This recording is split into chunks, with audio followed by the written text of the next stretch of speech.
Hello，大家好，我哋今次又翻嚟啦。OK，阿 Wing 今日咧繼續係摩根係撞嘴都唔緊要。Hello，係啦，同我哋分享啦。咁我其實咧點解會跟 Morgan 學運動啦？咁其中一個原因咧，佢就同我分享咗一樣好有趣嘅嘢嘅，就係我就同佢講啦，我有啲腰痛嘅情況喎。跟住我就問 Morgan，其實係咩原因引發到我有腰痛嘅咧？咁佢就攞咗佢出嚟。係啦，咁啊講少少背景先啦。咁好多人個腰痛啦，咁就表面上咪坐得耐啊，做某啲運動啊，好辛苦啊。咁啊，實際上咧，我哋去研究嗰個肌肉嘅機理之後咧，就會發現，譬如可能大家都知嘅腰方肌可能佢繃緊啦。咁啊，鬆完又緊，鬆完又緊啊！到底點樣可以真係核心咁樣去解決到一啲鬆完又緊嘅問題咧？點解啲肌肉鬆完又緊咧？就係其實你某啲肌肉唔夠力，所以你就要借嗰啲肌肉做一個代償，係咁佢就會鬆完又緊啦。咁我再觀察下，即係阿 Wing 佢平時嘅坐姿啊、站姿啊，可以企喺度俾大家睇啊。影到對腳㗎係咪？係啊。咁咧，佢咁樣企喺度咧，好，你望嗰邊，係啦。咁呢度正常都會有少少 arch 嘅，但係有時咧佢個 arch 咧就會係比較多少少，同埋佢有少少咧食咗落去嘅，即係食咗落去個意思就係咧，你就刻意寒少少背啊，寒背向前啦，係啦，佢都係有一種板直性喺度嘅。咁我就去研究啦，佢個盤骨咧就有少少打開咗啦，就係一個咧係盤底肌嘅唔能夠發力啦，令到個腰咧好多代償嘅。咁我哋有個好簡單嘅動作咧，係可以咧叫翻醒佢個盤底肌咧，令佢企得好少少嘅，係啦。咁記住呢個係前啦，我唔知嗰個後佢會唔會好大分別啦。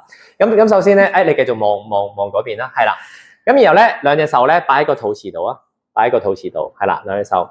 然後咧你慢慢扇落去，咁揾咩咧？係啦，有個 model。揾呢個叫做恥骨聯合嘅位置，係啦，呢個就恥骨聯合度，咁就擺住喺度先。咁然後我哋做個呼吸先，個呼吸咧好似吹蠟燭咁樣嘅，就吸啖氣，跟住吹出嚟，係啦，跟住再吸啖氣，跟住再吹出嚟。好啦，咁你下個吹出嚟咧，你就諗住咧呢個恥骨聯合呢個位咧就頂出去，係啦，頂出去，係啦，少少頂個手指，一路咁樣。頂出去，係啦，兜出去，少少兜出去，係啦，跟住吸氣，吸上啲，係啦，慢慢頂出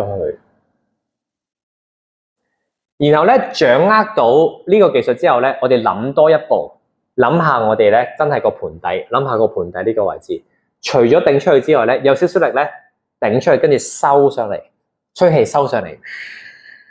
係啦，有少少咧，好似咁樣捉一捉收上嚟。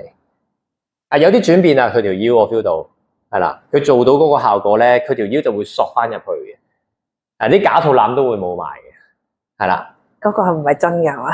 假嘅，係啦。然後大髀都會瘦啲嘅，係啦。再縮，就少少抽上，係啦，係啦。你可以個膝頭哥屈少少，一開頭難做啲咧，膝頭哥屈少少會易做啲嘅，係啦。跟住吸氣。係啦，咁樣抽上去，係啦，唔使咁刻意嘅，唔使咁刻意嘅，太刻意咧就用咗大肌肉噶啦。最唔為意嘅情況之下做呢個動作就最好嘅，係啦。好啦，可以唞下先，係鬆下個人先，係啦。你而家再喐下個腰，正翻少少咯個盤骨，係你向前彎，感覺下個腰試下。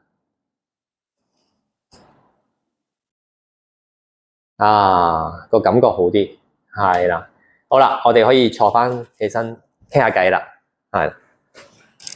咁所以咧呢個運動好得意嘅，咁當然呢個唔係魔術啦，有陣時你即係我做好多痛症啦，咁啊以前幫人按完又鬆，按嗰下好爽嘅，又或者好簡單，你出去做按摩按完都會覺得舒服啲嘅。但係好多時我哋身體點解啲痛症重複發生咧？其實你細心諗下，一定係平時日常習慣有啲動作啊，或者有啲肌肉啊，佢冇用到，或者用得冇咁好，咁所以有痛症啦。咁當你去即係叫醒翻一啲核心肌群咧，咁佢就會慢慢舒緩翻嘅。同埋我都知道你喺身心靈方面都好有呢個研究嘅喎。咁你就同我分享咗少少啦，關於我嘅腰痛，可能都係同呢個我自己裏面有啲情緒或者係有少少影響。係啊。咁呢個就再講遠少少啦，就係有啲痛症啊，如果觀眾啦有痛症，你都可以留言嘅。你啲痛症係跟你好多年，或者永遠都係嗰個位痛。你無論睇咩方法，你都係仲殘留住有一種解唔開嘅。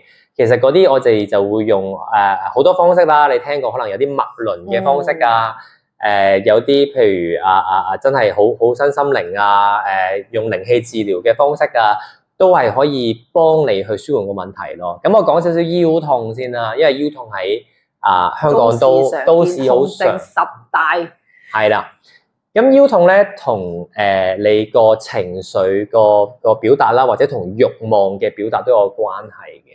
咁因為香港嘅社會都係抑壓為主啦，咁所以咧好多人個腰咧都係個抑壓好嚴重，即係好簡單就係啦，開心又唔會可以好開心，傷心又唔敢好傷心，係啦，即係普遍有呢個狀況。其實你去真係同人傾偈。就算佢同你好熟都好咧，都未必會同你講最底嗰層佢諗緊啲乜嘢。即係佢真係有啲嘢好開心咩？佢又驚同你講你妒忌佢啊！佢真係有啲嘢好唔開心咩？佢又唔想展現佢咁弱嘅一面俾你睇咯。所以即係再衍生一樣嘢啦。咁好多人就會係我知道阿 Wing 都有少少啦，去即係飲酒啊，或者去有啲即係。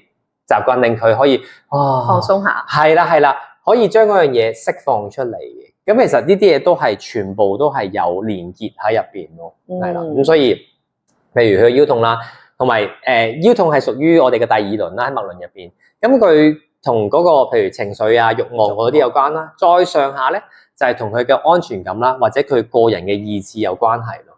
咁佢只要去慢慢去諗清楚呢一 part，然後去表達到佢想表達嘅嘢，開心啊、傷心啊，有翻個安全感啊，有翻啲適當嘅個人意志啊，咁佢成個管道喺嗰個盤骨啊，去到腰啊，去到橫膈膜啊，都暢通嘅話咧，個核心就好良好啦。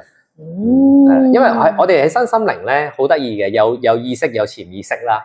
咁當你係一個好細個啦，可能10歲嗰時候咧，好多嘢會入咗個潛意識嘅。咁就係頭3輪咧，你嗰個安全感啊、個人意志啊、啲慾望啊、情緒啊，喺嗰個位就會有一種建立一種抑壓咯，就係你嘅核心肌群，就係你嘅盤底肌啊、你嘅腹肌、腹橫肌啊，同埋你嘅橫膈膜咯，就係呢個位啦。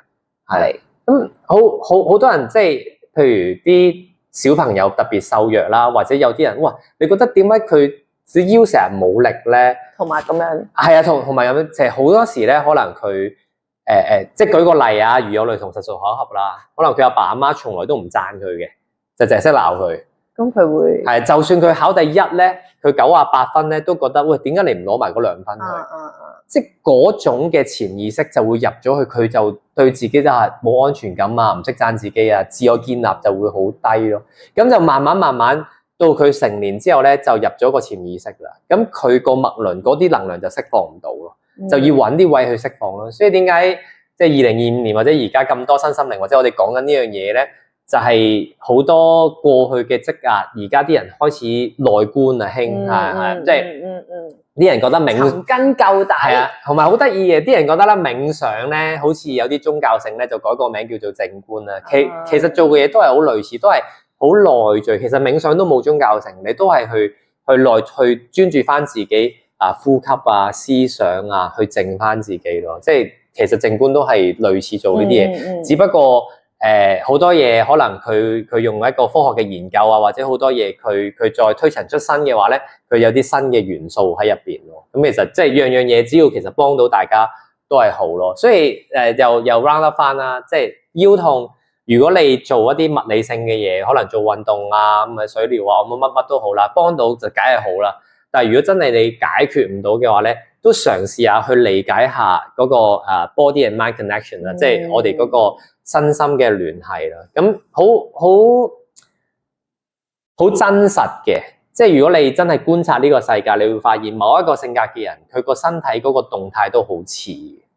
係啊，你慢慢去細心睇就知嘅。咁啊，但阿 Wing 都有成日聽我即係發噏風啦，佢都會明白到係喎，你某一種嘅身體表達其實都代表咗某一種情緒喺入邊。係，冇錯。就係咁樣。所以大家可能留意下自己身體啦。如果真係有啲咩痛症嘅話咧，可能有機會係同你日常生活嘅一啲習慣抑壓咗喺我哋嘅身體裏面啦。所以佢個痛係反映我哋俾我哋身體聽，要提醒我哋去照顧翻自己嘅身體咯。係啦，咁都歡迎大家啦嚟上摩根堂嘅覺知運動啦，或者可以都過嚟試下我哋嘅普拉提啦，感受下我哋身心嘅放鬆啦。係啊，同埋可以隨時留言啦，即係你留言可能有啲咩痛症，或者你有啲咩情況係困擾咗你好多年嘅，咁有機會可能我哋都會當係 case 分享啊，或者係 case study 咁樣同大家一齊談。係啊，你又唔介意上鏡嘅，我哋可能可以即場同你去剖析下，即係傾下偈啊咁樣咯。好，咁我哋下次見，拜拜。